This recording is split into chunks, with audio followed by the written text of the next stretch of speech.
Okay, शुरू करते हैं अपनी क्लास। तो आपको पता है linear equation in two variable यानी चैप्टर नंबर 4 कर रहे थे। इसमें काफी सारा कंसेप्ट हमने कर रखा है, सिर्फ एक कंसेप्ट हमारा लास्ट क्लास में बच गया था। काफी सारा क्वेश्चन भी हम लोगों ने एग्जाम पे डिस्कस कर रखे। आपको लास्ट क्लास में मैंने बताया था कि आज हम लोग क्या करेंगे, किसी भी linear equation in two variable या किसी भी दो चर वाले रैखिक समीकरण का आलेख यानी ग्राफ पेपर पर कैसे रिप्रेजेंट करते हैं ना, ग्राफ के बारे में बताया था कि आज करेंगे। देखते हैं कि क्या क्या चीजें हमें पता होनी चाहिए। तो सबसे पहले ये ध्यान रखिएगा कि कोई भी linear equation in two variable हो या दो चर वाला रैखिक समीकरण हो, उसको आप ax plus B Y plus C बराबर 0 कहते हो। मतलब ये क्या है कि जनरल फॉर्म है, एक स्टैंडर्ड फॉर्म है। कई बार मैंने यहाँ पर बताया, किसी भी समीकरण को इस रूप में चेंज करके बताया, ए बी सी का मान भी निकालने के लिए सिखाया था, है ना।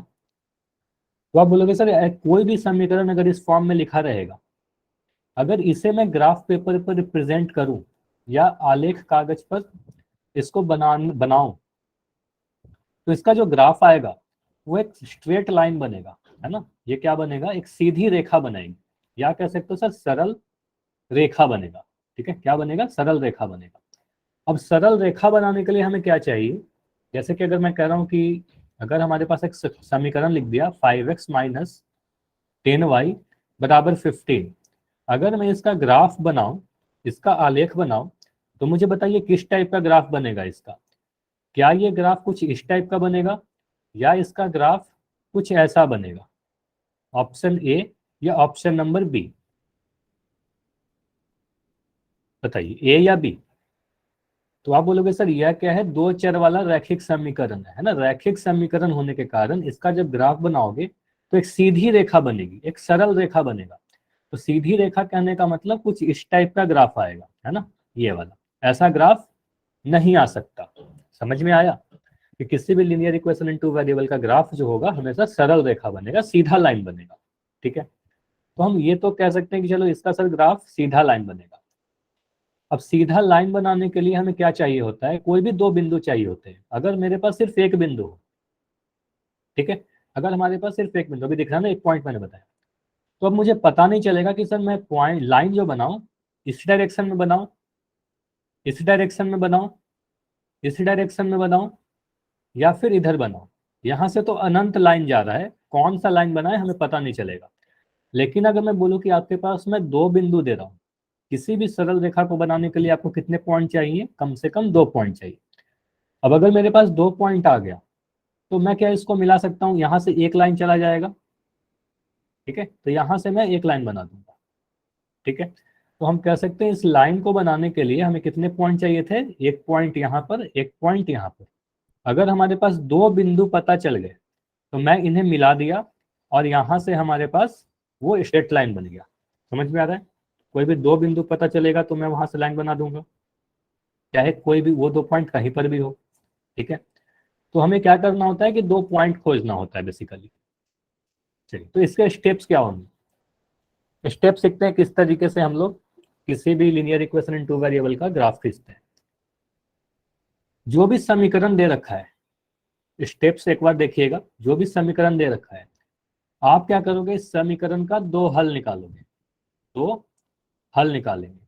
जो भी दो हल आएंगे उसको बिंदु के फॉर्म में आप लिख लोगे, उसको क्या करोगे, पॉइंट के फॉर्म में लिख लोगे। ये हमारा होता है स्टेप नंबर 1। उसके बाद क्या करेंगे, इन बिंदु को ग्राफ पेपर पर रिप्रेजेंट करेंगे, जहां पर भी आया वो पॉइंट। उसके बाद इसको मिला देंगे। ठीक है, तो पहले क्या करेंगे, स्टेप 1 में पॉइंट निकालेंगे। पॉइंट निकालने के बाद उस पॉइंट को प्लॉट करेंगे और प्लॉट करके उसको मिला देंगे। ठीक है, इस इतना करोगे आपका ग्राफ तैयार है। ठीक है, जैसे कि ये काफी सारी चीज हो सकता है सर आप क्या बोल रहे हो समझ में नहीं आ रहा है, तो उदाहरण करेंगे तो उदाहरण से समझ में आ जाएगा। ठीक है, जैसे कि मैं क्वेश्चन एक ले रहा हूँ, आपको बोला गया है कि समीकरण 4x प्लस 5y बराबर 20 का आलेख खींचिए। अच्छा, ग्राफ खींचने के पहले आपको कुछ ये सारी चीजें पता होनी चाहिए। इस टाइप का ग्राफ पेपर होता है ना, ये दिख रहा है आपको। ठीक है, ये क्लियर है। तो ग्राफ पेपर में क्या होता है कि एक लाइन हॉरिजॉन्टल होता है, क्षैतिज रेखा होती है। एक लाइन वर्टिकल होता है, जिसको ऊर्ध्वाधर या खड़ी रेखा कह रहे हैं। तो जो क्षैतिज रेखा है उसको आप एक्स एक्सिस कहते हो, एक्स एक्स डैश से रिप्रेजेंट करते हैं, और जो खड़ी रेखा है वर्टिकल लाइन है इसको वाई एक्सिस कहते हैं, वाई वाई डैश कहते हैं। अब यहाँ पर ध्यान दीजिएगा कि ये जो साइड है हमारा पॉजिटिव साइड है एक्स एक्सिस का। ये वाले को क्या कर रहे हैं, एक्स एक्सिस का पॉजिटिव साइड। ये वाले को क्या बोलोगे सर, एक्स एक्सिस का नेगेटिव साइड है। नेगेटिव साइड किसका, एक्स एक्सिस का, एक्स अक्ष का। ठीक है। अगर मैं इस वाले को बोलूं तो ये बोलना सर ये वाई एक्सिस है, positive side of Y axis, Y axis का धनात्मक साइड। ठीक है। और ये वाला जो है यहाँ पर हम बोलेंगे सर नेगेटिव साइड है वाई एक्सिस का। इतना क्लियर है ना, ये चार चीज पता है। चलो इसको मैं मिटा रहा हूं अभी। ये सारी कंसेप्ट आपको यूज आएगी ये सारी चीज को बनाने के लिए, तो इसको मैं मिटा रहा हूं। अब इस पॉइंट को अगर मैं बोलूं कि ये पॉइंट क्या है, यहाँ पर जो बीच में जहां पर एक्स एक्सिस और वाई एक्सिस एक दूसरे को कट कर रहा है, इसे हम लोग कहते हैं मूल बिंदु। जहां पर एक्स एक्सिस और वाई एक्सिस एक दूसरे को इंटरसेक्ट करता है, दूसरे को काटता है, उसको मूल बिंदु कहते हैं, यानी ऑरिजिन कहते हैं। ठीक है। और इसका निर्देशांक कितना होता है, तो इसका निर्देशांक होता है 0,0, मतलब एक्स भी 0 है और वाई भी 0। ठीक है। अब यहाँ पर क्या करेंगे, कुछ नंबर को मैं लिख रहा हूँ। ठीक है। अब एक्सिस पे क्या करोगे, आप कुछ नंबर को प्लॉट करते हो, जैसे कि यहाँ पर तो 0 है आपका, तो यहाँ पर आप बोलोगे सर ये पॉजिटिव साइड था ना, तो ये बोलोगे सर 1, 2, यहाँ पर 3, यहाँ पर 4, यहाँ पर 5, और यहाँ पर 6 लिखा, 7। इस तरीके से आगे बढ़ते जाएंगे। यहाँ पर क्या लिखेंगे, एनीवन कोई बता सकते हो क्या, -1। यहाँ पर क्या लिखेंगे, -1 के बाद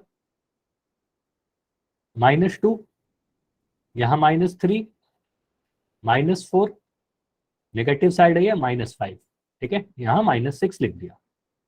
ऊपर में बताओ पॉजिटिव नंबर लिखो या नेगेटिव नंबर लिखो, वाई एक्सिस में ऑरिजिन के ऊपर में बताइए, पॉजिटिव लिखा जाएगा या नेगेटिव लिखा जाएगा। यहाँ में 1 लिखो या -1 लिखो। आप बोलोगे सर पॉजिटिव लिखेंगे, 1, 2, 3, 4, 5, 6। और नीचे में क्या लिखेंगे, नीचे में नेगेटिव नंबर लिखेंगे। तो यहाँ पर बोलोगे सर -1, यहाँ पर लिखा -2, यहाँ -3, यहाँ पर -4। इस तरीके से बन गया। चलो अब यहाँ पर आपको क्या पता होना चाहिए, कुछ पॉइंट्स हम लोग कैसे प्लॉट करते हैं। एक सेकंड।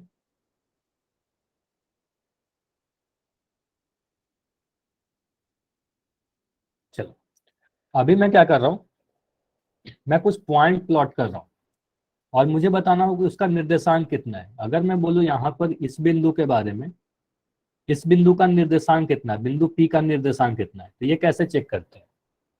निर्देशांक ज्यामिति में आपने सीखा होगा, इस बिंदु को देखो कि ये वाई एक्सिस से कितना दूरी पर है। तो वाई एक्सिस से हमें दिख रहा है कि ये 1 इकाई, 2 इकाई, 3 इकाई, 4 इकाई, 5 इकाई दूरी पर है। मतलब यहाँ पर 5 इकाई दूरी पर है। हाँ, तो आप कह सकते हो सर यहाँ पर मुझे पॉइंट पीक पर जाने के लिए मुझे एक्स डायरेक्शन में कितना जाना पड़ेगा, तो एक्स डायरेक्शन में मुझे 5 इकाई इधर जाना पड़ेगा, है ना, 5 यूनिट इधर जाना पड़ेगा एक्स के डायरेक्शन में। पहले एक्स देखा। अब वाई के ऊपर कितना जाना पड़ेगा, तो ऊपर मुझे 3 इकाई जाना पड़ेगा। ऊपर देखो, ऊपर में सॉरी 2 इकाई जाना पड़ेगा, 1 इकाई इतना, 2 इकाई इतना। तो यहाँ पर पहुंचने के लिए मुझे 5 इकाई इधर जाना पड़ा और 2 इकाई ऊपर जाना पड़ा। तो आप बोल सकते हो सर ये जो वाला जो बिंदु आएगा, ये जो पॉइंट आएगा आपका आएगा 5, एक्स में 5 आया और वाई में 2 आया। ये क्लियर है, ये समझ में आया कि पॉइंट को मैंने कैसे प्लॉट किया, 5, 2। तो मुझे बताइए अगर मैं इस पॉइंट की बात करूं, बिंदु क्यू, तो बिंदु क्यू का निर्देशांक आप बता सकते हो क्या। बिंदु क्यू का निर्देशांक एक्स में कितना है, तो एक्स में बोलोगे सर ये 2 इकाई है ना। एक्स में दाईं तरफ जाएंगे तो 1, 2, यहाँ पर है 2 इकाई। वाई में कितना है, तो वाई में बोलोगे सर 1, 2, 3, -3, नीचे में जा रहा है तो नेगेटिव जाएगा, तो आप बोलोगे सर एक्स में 2 है, वाई में -3 है। ये समझ में आ रहा है, दाईं तरफ 2 और नीचे में है तो नीचे में नेगेटिव आएगा, 2 -3। ठीक है। चलो अब मैं बोल रहा हूं कि एक पॉइंट का ये बताओ आप, एक पॉइंट में यहां पर लिख रहा हूं, इसका पॉइंट बताओ, मतलब इसका निर्देशांक बताओ। पॉइंट में नाम दे रहा हूं ए, इसका निर्देशांक बता सकते हो क्या? बिंदु ए का निर्देशांक बताइए, एक्स में कितना और वाई में कितना। तो ओरिजिन से देखो कितना बाईं तरफ है, ओरिजिन से बाईं तरफ देखो, तो आप बोलोगे सर हमें दिख रहा है 1 2 3 4, -4। और वाई में कितना है, नीचे है कि ऊपर है? नीचे है तो नेगेटिव जाएगा, तो नीचे है 1 2, 2 इकाई नीचे है तो -2, -4 -2। ठीक है, -4 -2, 2 नहीं -2, नीचे है ना, अगर ऊपर रहता तो पॉजिटिव लिखते, नीचे है तो नेगेटिव लिखेंगे। ठीक है, चलो। अब यहाँ पर कुछ चीजें मैं मिटा रहा हूँ। अब आपको क्या करना है, प्लॉट करना। मतलब अगर मैं पॉइंट दे दूं, अभी तक तो क्या किया, पॉइंट देके आपसे पूछा निर्देशांक, अब मैं निर्देशांक देके आपसे पूछूं कि पॉइंट कहाँ पर होगा। मुझे कुछ पॉइंट बताइएगा। पहले मैं पॉइंट प्लॉट करना चाहता हूँ, बिंदु 3 कॉमा -4। ये वाला बिंदु कौन सा है बताइए। मैं यहाँ पर कुछ ऑप्शन दे रहा हूँ आपको। क्या ये बिंदु है, बिंदु पी?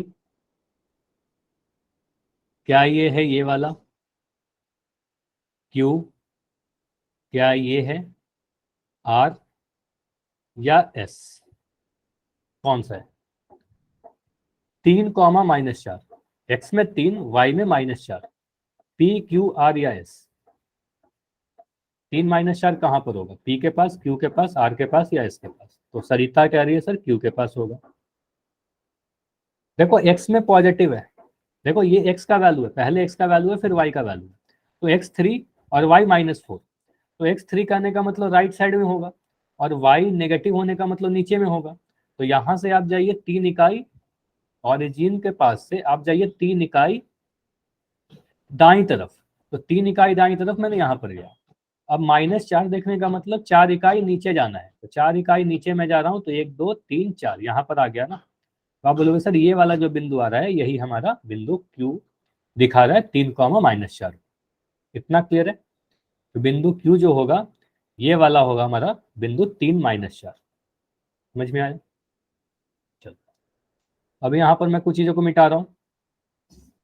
अब मैं फिर से एक पॉइंट प्लॉट करने के लिए आपको बता रहा हूं। ठीक है, चलो। अब मैं अगर बोलूं कि आप प्लॉट करो बिंदु 5 कॉमा 0, इसका मतलब क्या है, एक्स का वैल्यू 5 है और वाई का वैल्यू 0 है। तो x का वैल्यू 5 है, y का वैल्यू 0 है, मतलब x में 5 जाना है और y में 0 है, मतलब y के डायरेक्शन में ऊपर या नीचे नहीं जाना है, मतलब x एक्सिस पर ही ये बिंदु होगा। y 0 होने का मतलब ये जो बिंदु होगा वो हमारा x एक्सिस पर ही होगा, x अक्ष पर ही होगा। ठीक है, x अक्ष पर होगा। तो x में 5 इकाई जाना है, तो x में 5 इकाई जाइए, 1 2 3 4 5। तो ये वाला जो बिंदु दिख रहा है हमें, इसको आप बोलोगे सर ये बिंदु 5 0 होगा। ये समझ में आ रहा है कैसे लिखा मैंने 5 0? ये क्लियर है? ठीक है। अब अगर मैं बोलूँ आपको कि आप मुझे प्लॉट करके बताओ 0 कॉमा -2, 0 -2 कहाँ पर होगा। मैं कुछ ऑप्शन दे रहा हूं आपको, आप मुझे बताना कि 0 - 2 कौन सा बिंदु है। क्या 0 - 2 ये वाला बिंदु है, बिंदु ए, बिंदु बी, सी या डी? कौन सा है? एक्स में 0, वाई में -2, एक्स में 0 है और वाई में -2 है, मतलब एक्स ये जो भी होगा ये वाई एक्सिस पे लाई करेगा। कहाँ पर लाई करेगा, वाई अक्ष पर, है ना। तो वाई अक्ष मतलब ये खड़ी वाली लाइन पे लाई करेगी, है ना, ये खड़ा लाइन पे लाई करेगा। तो खड़ा लाइन में देखो कहाँ पर -2 होगा, तो -2 कहने का मतलब ऊपर या नीचे, तो नीचे में। तो आप बोलोगे सर ऑप्शन डी दिख रहा है कि ये वाला जो पॉइंट है ये 0 - 2 है। समझ में आ रहा है? ये समझ में आया? ठीक है, क्योंकि ये सारी चीजें अभी आपको मैं यूज करूंगा, जब भी मैं अभी अब जैसे ही पूछूंगा ग्राफ बनाऊंगा तो ये सारी चीजें यूज आएगा। मुझे बताइए अगर मैं आपको बोलूं कि आप प्लॉट कर दो 0 कॉमा 4, 0 4 कहाँ पर है? क्या ये वाला बिंदु है, बिंदु ए? क्या ये वाला है बिंदु बी, बिंदु सी या बिंदु डी? कौन सा है? ए बी सी या डी, 0 4, एक्स में 0, वाई में 4, मतलब ये देख के समझ में आ रहा है सर ये वाई एक्सिस पे लाई करेगा, है ना, ये वाई एक्सिस पे लाई करेगा। वाई में 4 जाना है मतलब पॉजिटिव ऊपर में जाना है, तो आप बोलोगे सर वाई में 4 जाने का मतलब ये वाला बिंदु हो जाएगा बी, है ना, 0 4 यहाँ पर होगा। ए क्या होगा, ए बोलोगे सर एक्स एक्सिस पे है तो एक्स में 4, वाई में 0। बिंदु सी के बारे में क्या बोलोगे सर, एक्स एक्सिस पे है तो एक्स में कितना, -4, वाई में 0। और बिंदु डी के बारे में क्या बोलोगे सर, वाई एक्सिस पे है तो एक्स हमारा 0 होगा, वाई -4 होगा। तो ये चारों में अंतर समझ में आ रहा है कि 0 4 कहाँ होगा, -4 0 कहाँ पर होगा, 0 -4 कहाँ होगा और 4 0 कहाँ पर होगा। ये चारों में अंतर समझ में आ रहा है। कोई भी डाउट है तो डी लिख के बताइए, समझ में आ गया तो यस लिख के बताइए। कोई भी डाउट है तो डी लिखिए और समझ में आ गया तो यस लिखिए। ठीक, अब अगर समझ में आ गया है तो अभी आते हैं हम लोग अपने क्वेश्चन पर। जो हमारा क्वेश्चन था, बोला गया था कि 4x + 5y = 20 का आलेख खींचे, ग्राफ खींचे। वेरी इंपॉर्टेंट, 100% श्योर रहो कि यहाँ से क्वेश्चन आएगा ही आपके एग्जाम में, डेफिनेट है कि यहाँ से क्वेश्चन एक जरूर क्वेश्चन आएगा ग्राफ खींचने के लिए। तो जो भी समीकरण दिया गया है सबसे पहले अब समीकरण को लिख लो, 4x + 5y = 20। मैंने क्या बोला था सबसे पहले स्टेप में, स्टेप 1 में आप इसके दो हल निकालोगे, है ना, तो दो हल निकालिए। तो सबसे पहले दो हल निकालने के लिए आपको पता है कि इसके तो अनंत हल होंगे, तो कोई भी दो हल निकालना है तो जब x का वैल्यू मैं 0 रख दूं। अब 0 क्यों रख रहे हैं, कैलकुलेशन को आसान बनाने के लिए। x का वैल्यू 1 2 3 4 कुछ भी रखते हैं, लेकिन यहाँ पर अगर मैं मुझे दिख रहा है कि अगर मैं 0 रखूँ तो y का एक इंटीग्रल वैल्यू आ जाएगा, एक पूर्णांक आ जाएगा, इसलिए मैं 0 रख रहा हूँ। ठीक है, तो x का वैल्यू जब आपने 0 रखा तो समीकरण क्या बन जाएगा, 4 × 0 + 5 × y = 20। 4 में 0 से गुना करोगे आपको 0 मिलेगा, तो आप बोलोगे सर 0 + 5y = 20। यानी हम कह सकते हैं कि सर 5y का मान 20 के बराबर आया, यानी y का वैल्यू 20/5 यानी 4 के बराबर आया। ये क्लियर है, y का वैल्यू सर हमारा 4 आया। तो जब आपने x का वैल्यू 0 रखा तो y का वैल्यू हमारा, अच्छा एक टेबल बना लेना आप इस तरीके से, एक टेबल ऐसे बना सकते हो। अब ये टेबल का क्या मतलब है मैं अभी समझा रहा हूँ। यहाँ पर आप लिखते हो x, यहाँ पर आप लिखते हो y। अच्छा रिपीट कर दो प्रिंस, प्रिंस ये देखिए, ये हमारे पास एक समीकरण दिया गया था, है ना, एक समीकरण दिया गया था। अब इस समीकरण के मुझे दो हल निकालने हैं, तो दो हल निकालने के लिए पहले मैंने क्या किया कि x का वैल्यू मैंने 0 रख दिया, x का वैल्यू मैंने 0 रखा।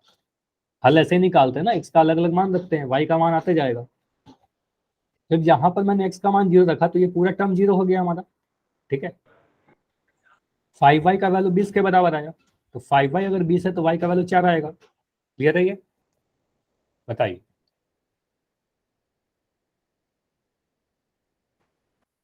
ठीक है, तो x का मान जब मैंने 0 रखा तो y का मान 4 आया। तो यहाँ पर आप बोलोगे सर x का वैल्यू जब मैंने 0 रखा था तो y का वैल्यू 4 आया, इस टेबल का यही मतलब है। अब दूसरा हल निकालते हैं। अब दूसरा हल निकालेंगे तो क्या कहेंगे, जब मैं y का वैल्यू 0 रख दूं, है ना, y का वैल्यू अगर मैं 0 रखा हूं तो क्या बनेगा ये समीकरण, इस समीकरण में फिर से डालिए।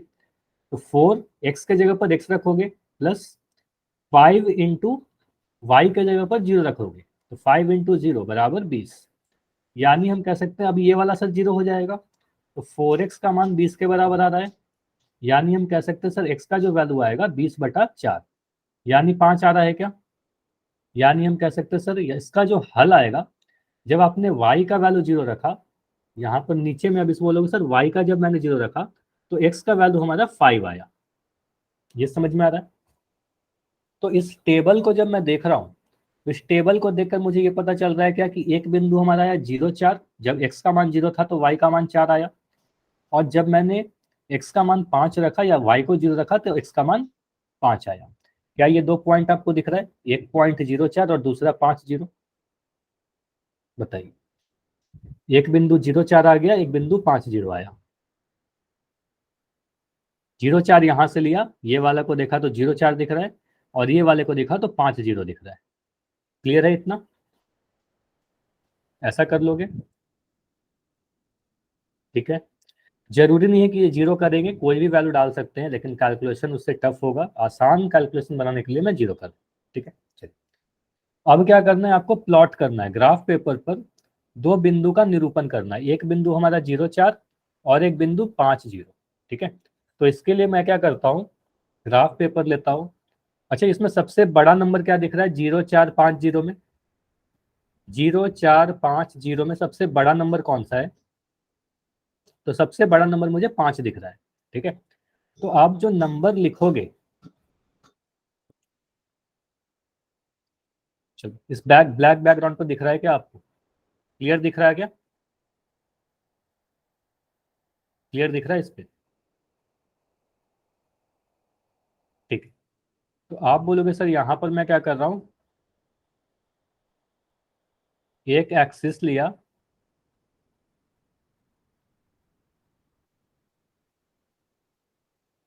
ऐसा, ठीक है। ये हो गया हमारा एक्स एक्सिस, और एक हमारा हो गया वाई एक्सिस, ठीक है। एक हमारा एक्स एक्सिस हुआ, एक हमारा वाई एक्सिस हुआ। पॉइंट क्या था हमें प्लॉट करना? एक पॉइंट था 0 4, एक 5 0, है ना। मैं यहाँ पर लिख दे रहा हूँ, ठीक है। एक पॉइंट हमारा 0 4 और एक पॉइंट था हमारा 5 0, इन दोनों को हमें प्लॉट करना है। तो इसके लिए मैं क्या कर रहा हूँ, यहाँ पर कुछ नंबर लिख रहा हूँ। यहाँ पर तो आपको पता है 0, इस साइड आप लिखोगे 1 2 3 4 5 6। अच्छा, कहाँ तक नंबर लिखोगे? तो यहाँ मुझे मैक्सिमम 5 दिख रहा था, तो एक मैं बढ़ा के लिख दिया, 6 तक लिख दिया। यहाँ पर आप बोल दो सर ये हमारा हो जाएगा 1, ऊपर में पॉजिटिव लिखेंगे 2 3 4 5 6, ठीक है। इस साइड आप बोलोगे सर -1 -2। अच्छा, माइनस का कोई काम नहीं है अभी हमारे पास, क्योंकि कोई भी वैल्यू यहाँ पर नेगेटिव दिख नहीं रहा है। बस कुछ नंबर लिख सकते हो, अगर नेगेटिव दिखता तो हमें नेगेटिव भी लिखना पड़ता, ठीक है। यहाँ पर बस मैं कुछ नंबर लिख देता हूँ, -1 -2। अब आपको प्लॉट करना है कौन कौन सा पॉइंट, 0 4। मुझे बताइए 0 4 कहाँ पर होगा? क्या ये वाला बिंदु 0 4 होगा? ध्यान से देख के बताइए, क्या ये बिंदु 0 4 होगा? यस या नो? ध्यान से देख के बताओ। इसका मतलब है x का वैल्यू 0 और y का वैल्यू 4। 0 4 का मतलब x का वैल्यू 0 और y का वैल्यू 4। ये जो बिंदु है 4 0 है, ये 0 4 नहीं है। तो ये सारी चीजें ध्यान से देखा करो, ये वाला बिंदु 0 4 नहीं है, ठीक है।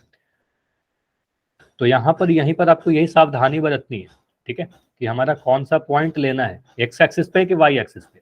तो 0 4 जो होगा वो यहाँ पर होगा, ये बिंदु है हमारा 0 4। समझ में आया? एक्स में 0 है, वाई में 4 है। वाई एक्सिस पे लाई करेगा ना, क्योंकि वाई में 4 है। 5 0 कहाँ पर लाई करेगा बताइए, एक्स एक्सिस पे या वाई एक्सिस पे? 5 0 कहाँ पर होगा, एक्स पर या वाई पर? तो आप बोलोगे सर एक्स में 5 है, वाई में 0 है, तो ये एक्स एक्सिस पे लाई करेगा, है ना। ये एक्स एक्सिस का पॉइंट है ना, एक्स अक्ष पर होगा। तो 5 0 यहाँ पर होगा, एक्स में 5 चले जाइए, तो ये हमारा आया 5 0, ठीक है। ये हमारा 5 0 आया। अब मैं क्या कर रहा हूँ, इस दोनों पॉइंट को मिला दे रहा हूँ। अब आपको बस क्या करना है, इस दोनों पॉइंट को मिलाना है। स्केल का यूज कीजिएगा, और स्केल को यूज करके आपको इस तरीके से मिलाना होगा। इन दोनों पॉइंट को मिलाइएगा। यहाँ पर आपको लिख देना जो भी समीकरण था आपका, समीकरण कितना था, 4x + 5y, है ना। तो आप बोलोगे सर ये लिख देंगे 4x + 5y = 20। दोनों ही तरफ तीर का निशान बनाना है आपको, ये जरूरी है, क्योंकि ये रेखा बनाने के लिए, ये क्या है, रेखा है, रेखा ही दोनों तरफ से बढ़ाई जा सकती है, ठीक है। दूसरा चीज ये ध्यान रखिएगा कि आपका ये जो भी ग्राफ पेपर पर जो भी चीज आप लिखोगे, वो पेंसिल से लिखोगे। हमेशा पेन का कुछ भी यूज नहीं करना है ग्राफ पेपर, ठीक है। तो जो भी चीजें लिखोगे आप पेंसिल से लिखोगे। स्केल का यूज करना है, लाइन पर दोनों ही तरफ तीर का निशान बनाना है, एक्सिस पे भी दोनों ही तरफ तीर का निशान बनाना है। ये छोटी छोटी चीजें हैं जो इंपॉर्टेंट होता है। समझ में आया? ये समझ में आया? कर लोगे ऐसे?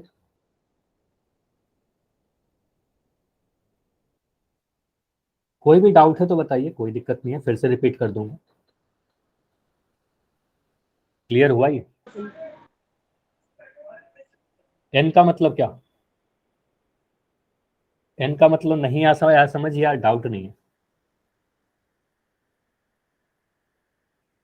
डाउट है? बताइए क्या डाउट है सरिता, माइक ऑन करके बताइए।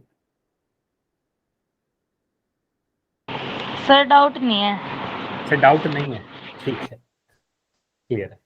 चलो और अगला क्वेश्चन करें, चलो ठीक है, और प्रैक्टिस कर लेते हैं, ठीक है, अलग अलग क्वेश्चन करते हैं। जैसे कि मैं एक और क्वेश्चन दे रहा हूँ,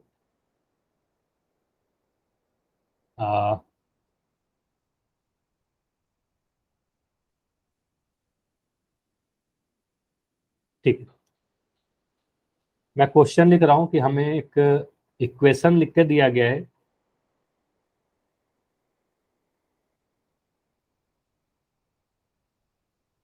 टू एक्स माइनस 3y बराबर 6, ठीक है, 2x माइनस 3y बराबर 6। या फिर ऐसे भी लिख के दिया जा सकता है 2x माइनस 3y माइनस 6 बराबर 0। या फिर इस समीकरण को ऐसे भी लिख के दिया जा सकता है 2x बराबर 3y प्लस 6। ये क्या सभी समीकरण सेम है? सभी सेम है ना, 2x माइनस 3y बराबर 6 कैसे भी लिख के दिया जा सकता है ना? कुछ भी लिख के दिया जा सकता है, सभी सेम है, ठीक है। तो ऐसा अभी मैं ये ले रहा हूँ 2x माइनस 3y बराबर 6। अब इसके क्या करना है, आपको दो हल निकालने हैं। इसके ग्राफ बनाने के लिए, इसका आलेख पेपर पर इसको खींचने के लिए आपको दो हल चाहिए। तो पहले मैं क्या कर रहा हूँ, x का मान 0 रख रहा हूँ। जब x का मान 0 होगा तो y का वैल्यू कितना आएगा, तो 2 इंटू 0 माइनस 3 इंटू वाई बराबर 6। यानी 2 इंटू 0 तो 0 हो जाएगा, मतलब हम कह सकते हैं ना सर माइनस 3y का वैल्यू 6 आएगा।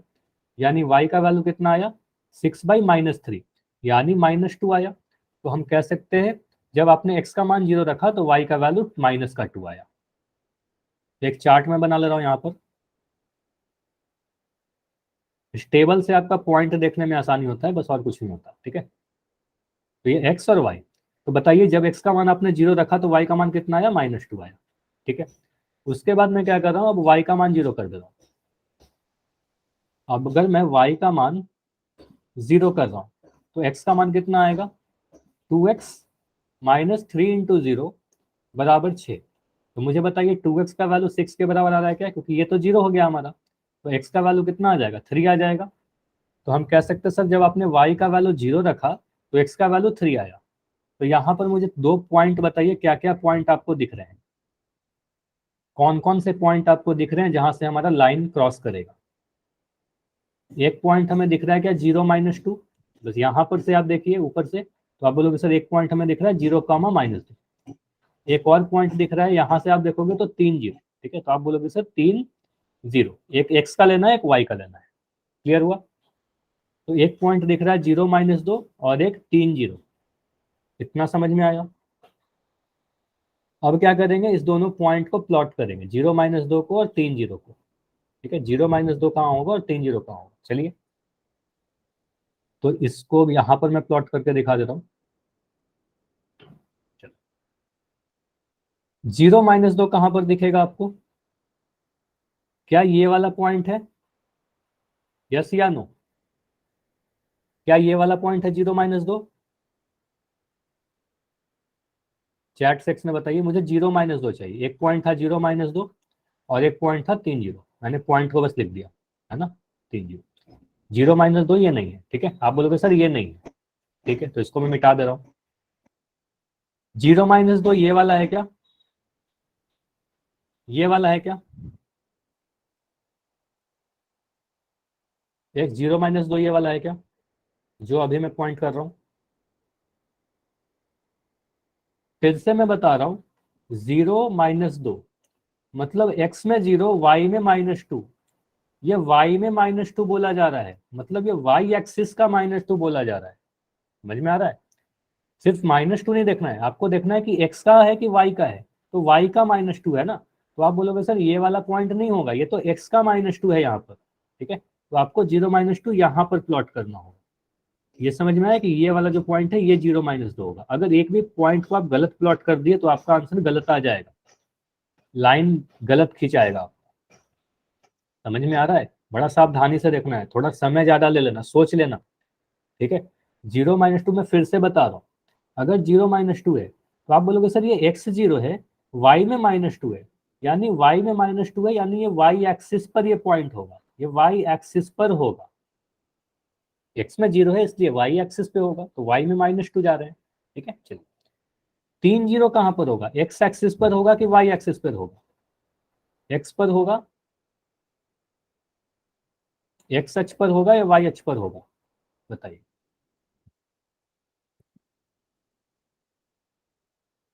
3 0 की बात कर रहा हूँ, एक्स पर होगा या वाई पर होगा? एक्स में 3 है और वाई में 0 है, तो वाई में 0 होने का मतलब वाई में नहीं, एक्स में है ना? तो एक्स का वैल्यू दीजिए, एक्स का 3 है ना? तो एक्स का वैल्यू 3 है, तो एक्स एक्सिस में 3 इकाई, तो एक्स एक्सिस में 3 इकाई जाइए, 3 0 आपको लिखना है। 3 0 कहाँ पर होगा, ये वाला पॉइंट है क्या 3 0? ये वाला पॉइंट को आप बोलोगे सर एक्स में 3 है वाई में 0 है। ठीक है, अब 2 पॉइंट मिल गया तो आप क्या करोगे, इन दोनों को स्केल को यूज करोगे, स्केल को यूज करते हुए इन दोनों को मिलाओगे, है ना? और कुछ इस तरीके से दोनों ही तरफ बढ़ा देना। उसके बाद क्या करना है, तीर का निशान लगाना है, एक समीकरण जो भी था आपका समीकरण का नाम लिख देना है, 2x - 3y बराबर 6, है ना? तो आप बोलोगे सर ये हमारा 2x - 3y बराबर 6, ये आपका कंप्लीट होता है। याद रखिएगा कि हमेशा ग्राफ पेंसिल का यूज करके ही करोगे, पेन का यूज नहीं करना है।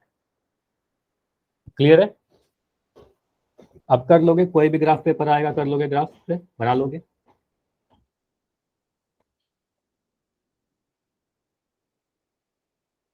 एक्स का मान 1 2 भी रख सकते हो, जैसे कि मैं आपके एग्जाम का क्वेश्चन दिखा रहा हूँ। ठीक है, जैसे कि आपके एग्जाम का क्वेश्चन आया हुआ है,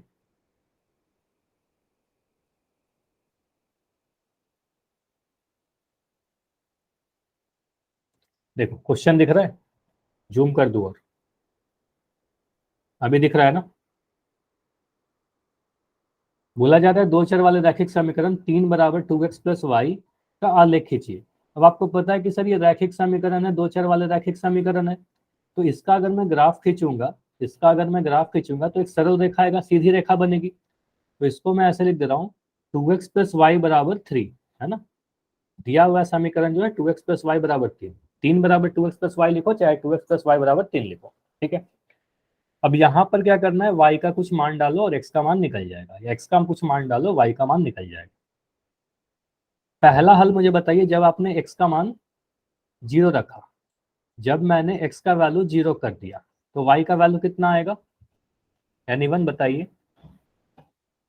जब x का वैल्यू आप 0 रखोगे तो 2 × 0 कर दोगे x के जगह पर, प्लस y बराबर 3, तो y का वैल्यू 3 आ रहा है, दक्ष कह रहे हैं सर ये 0 हो जाएगा, यानी y का वैल्यू 3 आ जाएगा। तो यानी मैं जब ये टेबल बनाऊंगा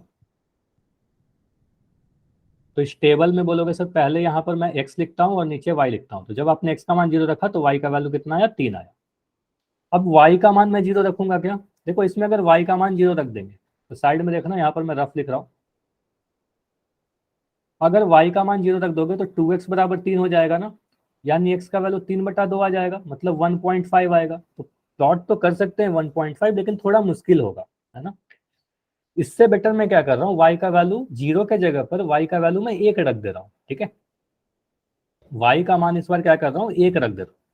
तो मैं क्या कर रहा हूँ जब, तो इससे आपको ये भी समझ में आ रहा हो कि जरूरी नहीं है कि एक बार x को 0 और एक बार y को 0 करते हैं, तो y का मान मैं 1 रखता हूँ। तो y का वैल्यू अगर 1 रखोगे तो क्या बन जाएगा, 2x + y के जगह पर क्या रखेंगे, 1 रख दिया, बराबर 3। यानी कह सकते हैं सर 2x का जो वैल्यू आया 3 - 1 के बराबर आया, यानी 2x जो आया ये 2 के बराबर आया, यानी x का जो वैल्यू आया 2/2, यानी 1 आ रहा है। तो यहाँ पर बताइए जब आपने x का मान 1, y का मान जब आपने 1 रखा तो x का भी मान 1 आया क्या? तो दो बिंदु क्या क्या आ रहा है, तो एक बिंदु यहाँ से देखिए x और y का पेयर लेना है, पहले ऊपर से मैं यहाँ से देखूंगा तो मुझे दिख रहा है 0,3, है ना? तो आप बोलोगे सर 0,3। दूसरा बिंदु देखिए 1,1, ये दो बिंदु दिख रहा है क्या, एक बिंदु 0,3 और एक बिंदु 1,1, ये दो पॉइंट दिख रहा है। जो भी हमारा लाइन होगा वो 0,3 और 1,1 से जाएगा। ठीक है, अब 0,3 को प्लॉट कर लो, 1,1 को प्लॉट कर लो और पॉइंट को मिला दीजिए, है ना? तो मैं एक पेज ले रहा हूँ ग्राफ। ठीक है, चलिए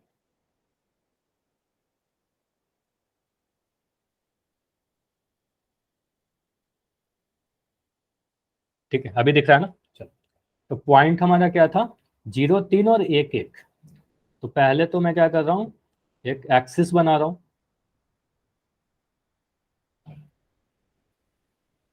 एक एक्स एक्सिस बन गया, एक वाई एक्सिस बन गया। ठीक है, पॉइंट हमारा क्या है, फिर से मैं लिख दे रहा हूं, 0,3 और 1,1, यही था ना, 0,3 और 1,1। ठीक है, अब 0,3 कहां पर होगा, मुझे बस बताओ, ये बिंदु जो होगा वो एक्स एक्सिस पे होगा या वाई एक्सिस पे होगा?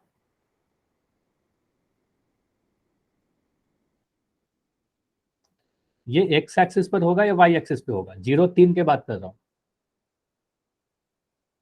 0,3 कहां पर होगा, एक्स पर या वाई पर? एक्स एक्सिस पर या वाई एक्सिस पर? वाई पर होगा ना, एक्स में 0 है, वाई में 3 है। मैं बार बार कह रहा हूँ, एक्स में 0, वाई में 3। तो एक्स में 0 है मतलब एक्स का अगर 0 है तो वाई एक्सिस पर होगा। ठीक है, तो ये वाई एक्सिस पर ये पॉइंट होगा। तो वाई में 3 इकाई ऊपर, वाई में 3 इकाई ऊपर मतलब 1, 2, 3, कुछ यहाँ पर पॉइंट होगा क्या हमारा, ये वाला पॉइंट 0,3 होगा। ठीक है, ये वाला पॉइंट 0,3 होगा। अब बिंदु 1,1 चाहिए, तो बिंदु 1,1 कहने का मतलब क्या हुआ, बिंदु 1,1 कहने का मतलब एक्स का भी मान 1 है और वाई का मान भी 1 है। तो एक्स में 1 जाइए, एक्स में 1 इकाई, तो ऑरिजिन से आप चलना स्टार्ट करोगे, समझिएगा इसको, ऑरिजिन से आप चलना स्टार्ट करोगे, यहां से 1 इकाई दाईं तरफ जाओगे, पॉजिटिव है इसलिए, और 1 इकाई ऊपर की तरफ जाओगे, है ना, ऊपर की तरफ जाओगे। इतना आपको बना के नहीं दिखाना है, बस आपको पॉइंट प्लॉट करना है, बस सिखाने के लिए, समझाने के लिए इतना कर रहा हूं। तो आप बोल सकते हो सर ये वाला जो पॉइंट है हमारा, ये वाला जो पॉइंट है, ये हमारा 1,1 है क्या, है ना, यहाँ पर 1 लिखोगे, यहाँ पर 2 लिखोगे, यहाँ 3, 4, यहाँ 1, 2, 3, 4, यहाँ -1, यहाँ -2, यहाँ -1, यहाँ -2। तो ये दो बिंदु दिख रहा है आपको, ये दो पॉइंट दिख गया। अब क्या करना है, स्केल उठाना है, इन दोनों को मिला देना है ना। तो 0,3 और 1,1 इन दोनों को मिलाइए, और मिलाते हुए इसको आगे की तरफ बढ़ाते जाइए, है ना, इन दोनों को मिलाते हुए आपको आगे बढ़ा देना है। ठीक है, दोनों ही तरफ तीर का निशान लगाइए, ये जो आपको व्हाइट लाइन दिख रहा है यही आपका समीकरण है। समीकरण का नाम मैं लिख दे रहा हूँ, 3 बराबर 2x प्लस वाई, या 2x प्लस वाई बराबर 3। क्या लिखोगे, 2x प्लस वाई बराबर 3। समझ में आया? अब कर लोगे, इस टाइप का कोई भी क्वेश्चन आएगा कर लोगे। ठीक है, कुछ क्वेश्चन यहाँ से आप प्रैक्टिस करना, कुछ ग्राफ, जो भी क्वेश्चन मैंने आपको सिखाए हैं वो सारे क्वेश्चन को खुद से सेल्फ प्रैक्टिस करना। खुद से आपका अगर ग्राफ बन जाता है तभी जाकर आप एग्जाम में कर पाओगे। ठीक है, तभी आप एग्जाम में कर पाते हो अगर सारी चीज खुद से हो जाती है। कोई भी डाउट होगा तो मैं हूं, अगले क्लास में आप पूछ सकते हो। ठीक है, छोटी चीज ये ध्यान रखिएगा कि आपको पेंसिल का यूज करना है, पेन का यूज नहीं करना है, लाइन के दोनों ही तरफ तीर का निशान बनाना है, ये छोटी छोटी चीजें ध्यान रखिएगा। चलो, तो linear equation in two variable chapter number 4 से इतना ही। इसी टाइप के कुछ क्वेश्चन आपके एग्जाम में देखने को मिलेंगे। अब मुझे बताइए अगला चैप्टर बढ़े, लाइन्स एंड एंगल करें। लाइन्स एंड एंगल की तरफ करें। ठीक, इतना प्रैक्टिस करना। अगला चैप्टर जो है हमारा चैप्टर नंबर 6 से स्टार्ट करने वाला है, आपको बताया भी था, लाइन्स एंड एंगल।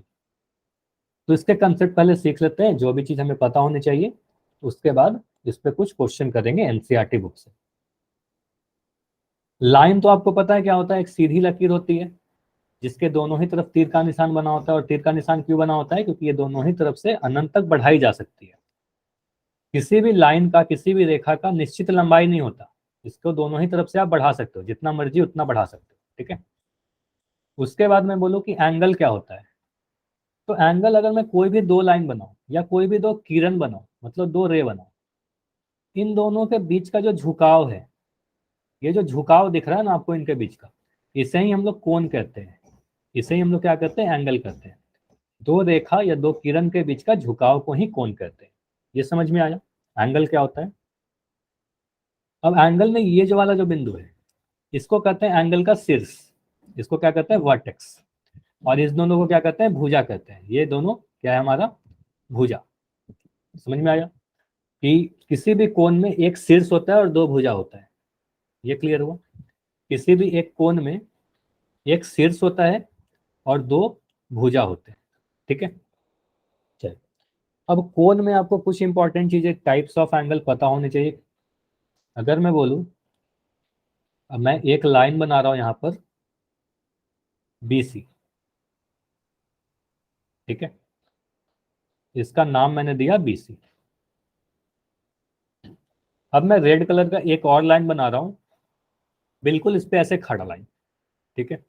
अब मैं पूछूं कि अगर मैं इस टाइप से एक सिंबल बना दूं तो इसका वैल्यू कितना है, इस कोण का मान आप बता सकते हो क्या, इस कोण का वैल्यू कितना है। तो आप बोलोगे सर ये हमारा 90 डिग्री है, ठीक है, ये हमारा 90 डिग्री है। और इस कोण का एक नाम होता है, 90 डिग्री क्या होता है, समकोण होता है। इसका एक स्पेशल नाम होता है समकोण, यानी राइट एंगल, ठीक है। इसको क्या कहते हैं, राइट एंगल, ठीक है, ये समझ में आया, इसको राइट एंगल कहते हैं, ठीक। अब क्या करते हैं, फिर से मैं BC बना रहा हूं, फिर से मैं सेम लाइन BC बना रहा हूं।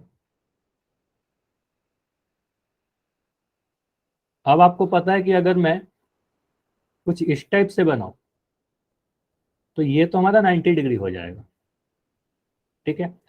लेकिन मैं क्या कर रहा हूं, ये 90 डिग्री है अभी, लेकिन मैं इससे इस तरफ झुका रहा हूं इसको। तो ये झुकाने का मतलब, ये कोई भी वैल्यू है, ये जब मैं इसको झुका रहा हूं तो ये जो वैल्यू है ये 90 डिग्री से कम होगा ना, ये 90 डिग्री से कम होगा, ठीक है। तो इसका जो भी वैल्यू है 90 डिग्री से कम हो सकता है। मतलब कह सकता हूँ सर ये 30 डिग्री के बराबर हो सकता है, ये 60 डिग्री के बराबर हो सकता है, ये 89 डिग्री के बराबर हो सकता है, ये 55 डिग्री के बराबर हो सकता है, मतलब 90 डिग्री से कम होगा क्योंकि झुका हुआ है इस तरफ। तो इसको क्या कहते हैं, न्यून कोण कहते हैं, इसको क्या कहते हैं, न्यून कोण कहते हैं, ठीक है। इसको कहते हैं एक्यूट एंगल, ठीक है। ये क्लियर है। अब मैं इसको मिटा रहा हूं यहां पर, ठीक है। अब अगर मैं बोलूं कि फिर से मैं BC बना दिया, ठीक है, फिर से मैं आधार ये BC बना दिया। अब मैं क्या कर रहा हूँ यहाँ पर, आपको पता है कि अगर मैं ऐसे खड़ा लाइनें बनाऊं तो ये तो 90 डिग्री अभी है, अगर मैं इधर गया था तो ये 90 से कम हो गया था, अभी ये 90 है। अगर मैं इस तरफ झुकाऊं, इसको 90 के आगे बढ़ाऊं तो ये कोण क्या है, 90 से अधिक है ना। ये आप कह सकते हो सर ये वाला जो कोण है ये 90 डिग्री से अधिक है, इसको ऑब्ट्यूस एंगल कहते हैं या अधिक कोण कहते हैं। 90 से अधिक है तो इसको कहेंगे अधिक कोण, ठीक है। ये क्या है, अधिक कोण है। तो इसमें यह ध्यान रखिएगा कि ये जो भी अधिक कोण होगा, मान लो मैं इसका वैल्यू x कह रहा हूँ, तो यहाँ पर आप बोलोगे समकोण के लिए सर x डिग्री का मान जो होगा वो 90 डिग्री के बराबर होगा। न्यून कोण में जो x डिग्री होगा वो लेस देन 90 डिग्री होगा, 90 डिग्री से कम होगा। और इसमें जो x डिग्री होगा, अधिक कोण जो होगा, ये x जो होगा वो 90 डिग्री से तो बड़ा होगा लेकिन 180 डिग्री से छोटा होगा। तो उदाहरण के तौर पर आप कह सकते हो सर 120 डिग्री क्या है, 90 से बड़ा है, 180 से छोटा है, तो ये अधिक कोण है। 170 डिग्री क्या है, 90 से बड़ा है और 180 से कम है, तो ये एक अधिक कोण है। अगर मैं बोलूं 135 डिग्री, तो ये अधिक कोण है क्या, 135 डिग्री अधिक कोण है क्या, तो आप बोलोगे बिल्कुल सर 90 से बड़ा है और 180 से कम है, तो 135 डिग्री अधिक कोण है। अगर मैं बोलूं कि 205 डिग्री ये अधिक कोण है क्या, 205 डिग्री अधिक कोण है क्या, तो नहीं, ये 180 से कम नहीं है, 180 से भी ज्यादा हो गया। तो 180 से ज्यादा हो जाएगा तो अधिक कोण नहीं होगा। इसको क्या कहते हैं अभी सीखते हैं। तो इसके पहले मैं क्या कर रहा हूँ,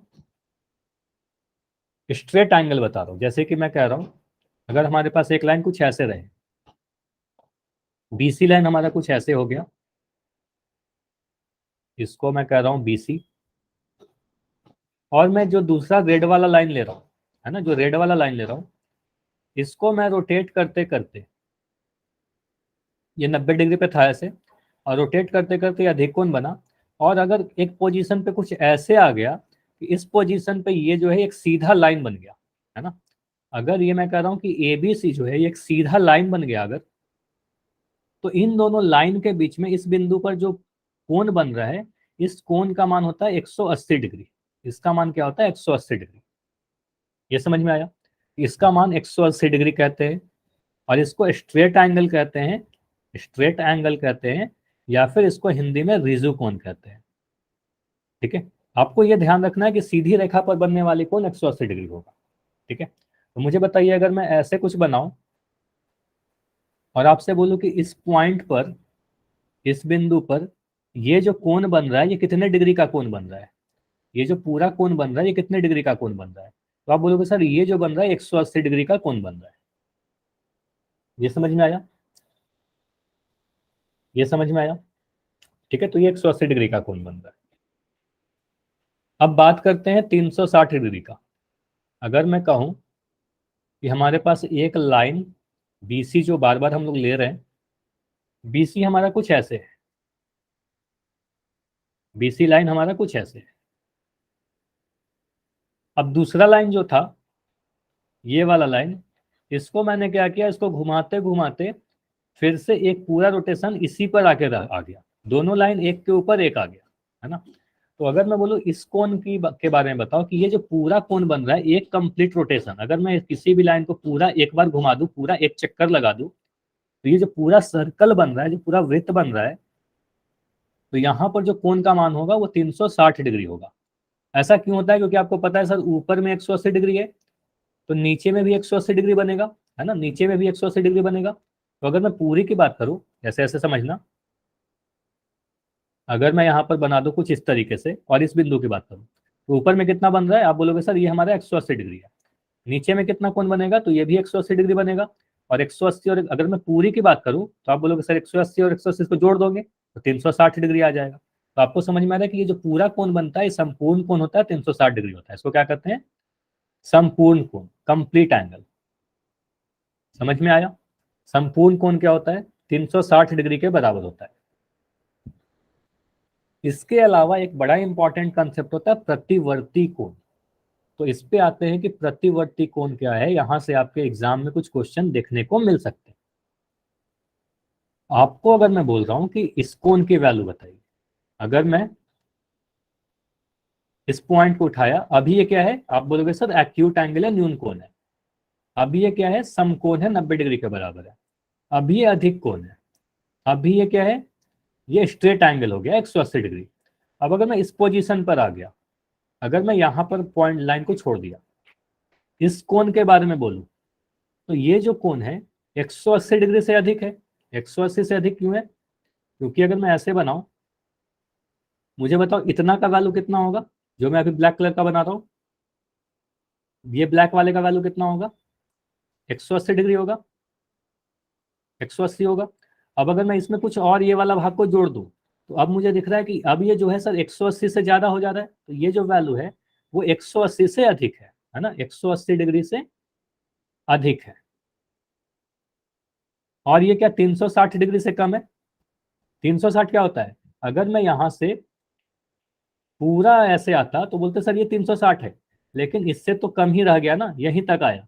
तो आप बोलोगे सर ये 180 से अधिक है और 360 डिग्री से क्या है, 360 डिग्री से कम है, 360 डिग्री से कम है। तो ऐसा कोण जिसका मान 180 और 360 के बीच में लाई करे, 180 से अधिक और 360 डिग्री से कम, तो इसको क्या कहते हैं, प्रतिवर्ती कोण। इसको क्या कहते हैं, प्रतिवर्ती कोण। इंग्लिश में क्या कहेंगे, रिफ्लेक्स एंगल। तो ये समझ में आया कि रिफ्लेक्स एंगल क्या होता है, प्रतिवर्ती कोण क्या होता है, 180 डिग्री से अधिक और 360 डिग्री से कम। ठीक है। अब क्वेश्चन देखो क्या आएगा, अगर मैं यहां पर बनाऊं कुछ ऐसे, कोण ए, यहां पर मैं लिख रहा हूं बी, और यहां पर सी, यहां पर मैं दे रहा हूं 70 डिग्री, या चलो बहुत आसान सा डेटा दे रहा हूं 60 डिग्री। मुझे बताइए कोण एबीसी का मान कितना है, कोण एबीसी का मान कितना है। अगर आपसे ये पूछूं तो आप में से हर एक बच्चा बोलेगा सर कोण एबीसी का मान साफ दिख रहा है 60 डिग्री, इसमें तो कुछ भी टफ नहीं है, तो बहुत आसान चीज था। इसी वाले कोण का तो मान आपने पूछा, ये 60 डिग्री दिख रहा है। लेकिन अगर मैं ऐसे लिख के पूछूं कि मुझे बताइए प्रतिवर्ती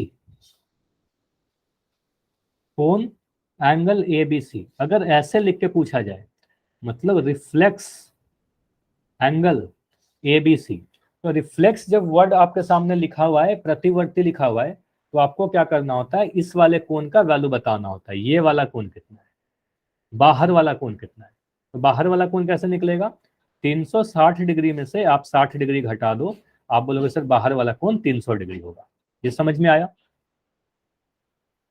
तो प्रतिवर्ती निकालने के लिए क्या करते हैं, 180 डिग्री का प्रतिवर्ती अगर निकालना तो कुछ नहीं करना, 360 डिग्री में से उस कोण को घटा दीजिएगा, यह प्रतिवर्ती कोण आ जाएगा। समझ में आया? तो प्रतिवर्ती क्या कोण क्या होता है, सीधे सीधे बस 360 डिग्री में से उस कोण को घटा देते हैं। तो चलो मुझे बताओ, अगर मैं ऐसे पूछूं,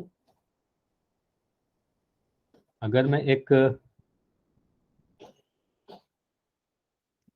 कोण बना दूं कुछ ऐसे, और ये मैं वैल्यू दे रहा हूं 120 डिग्री, और मैं कह रहा हूं ये जो कोण है XYZ है, तो मुझे बताइए रिफ्लेक्स या प्रतिवर्ती एंगल XYZ का मान कितना होगा? तो आप बोलोगे सर प्रतिवर्ती पूछा जा रहा है, मतलब ये वाला कोण पूछा जा रहा है, बाहर वाला, तो बाहर वाला का मतलब 360 डिग्री में से 120 डिग्री आप घटा दोगे, आपका आंसर आ जाएगा 240 डिग्री। समझ में आया? तो कुछ नहीं करना, 360 में से दिया गया एंगल को घटा दीजिए, ठीक है, प्रतिवर्ती कोण आ जाएगा। छोटी छोटी चीजें और देख लेते हैं। अच्छा, ये तो आप सभी को पता ही कि कोण का नाम हम लोग कैसे लिखते हैं, ABC। तो आप बोलोगे सर कोण ABC क्यों लिखते हैं, क्योंकि बीच में जो हमारा शीर्ष लिखा आता है, AB और BC हमारा भुजा है, तो A से B गया, B से C गया, है ना, ABC मतलब इसी डायरेक्शन में हम लोग जाते हैं, ठीक है। तो आप बोलोगे सर ABC हमारा कोण है, ठीक है, ये वाले कोण की बात की जाती है। अच्छा, इसको तो एंगल B भी लिख सकते हैं ना, इस वाले कोण को तो एंगल B भी लिख सकते हैं, तो ये ऐसा लिखने का क्या जरूरत पड़ता है? देखो इसकी क्या जरूरत पड़ गई, अगर मैं ऐसे बनाऊं, कुछ ऐसे बना दिया, यहां पर मैं लिख रहा हूं A, यहां पर B, यहां पर C और यहां पर D। अगर मैं सिर्फ ये लिख दूं कि एंगल B, तो एंगल B देखकर मुझे पता नहीं चलेगा कि मैं इस वाले कोण की बात कर रहा हूं, इस वाले कोण की बात कर रहा हूं, या फिर नीचे वाले कोण की बात कर रहा हूं। एंगल B तो शीर्ष तो तीनों ही है ना, शीर्ष तो तीनों ही कोण के एंगल B ही है, मुझे पता ही नहीं चलेगा कि मैं किस कोण की बात कर रहा हूं। तो इसके लिए मैं क्या करता हूं, अगर मुझे इस पूरे कोण को लिखना रहे,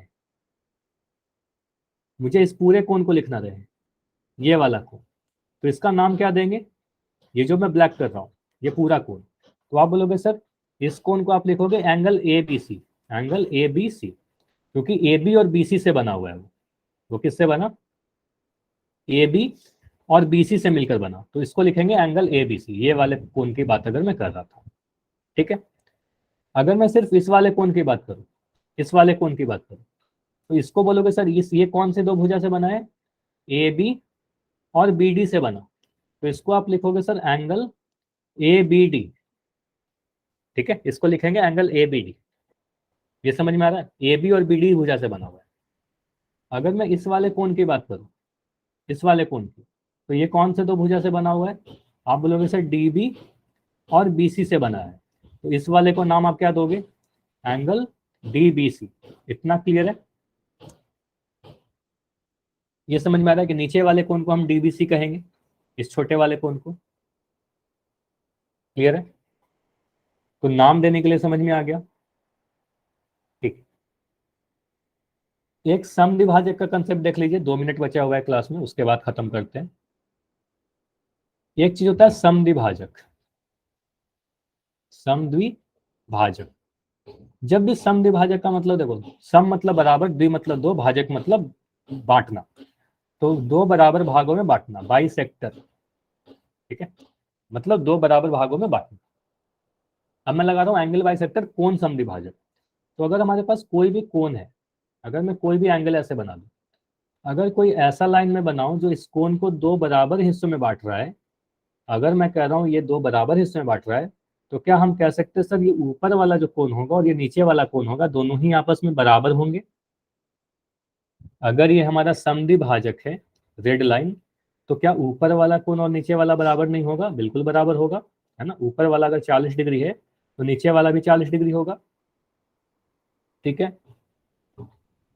अगर मैं पूरा कोण का मान मैं दे रहा हूँ 100, मैं दे रहा हूँ 70 डिग्री, मैं पूरे कोण का मान दे रहा हूँ 70 डिग्री, एंगल ABC का मान,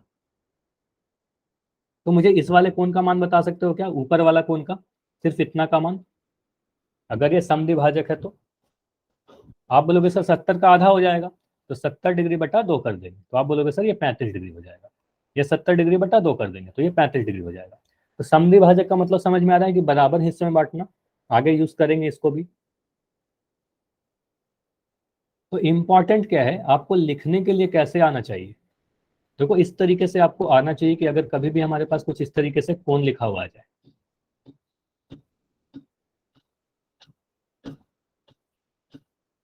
एक्स वाई जेड, अगर मैं कह रहा हूं ये जो लाइन है हमारा समद्विभाजक है। चलो आज क्लास इतना ही रहने दें क्या, चलो ठीक है। अगर ठीक है, इसके आगे अगले क्लास में टाइम हो भी चुका है, तो इसके आगे अगले क्लास में करते हैं ना। चलो ठीक है।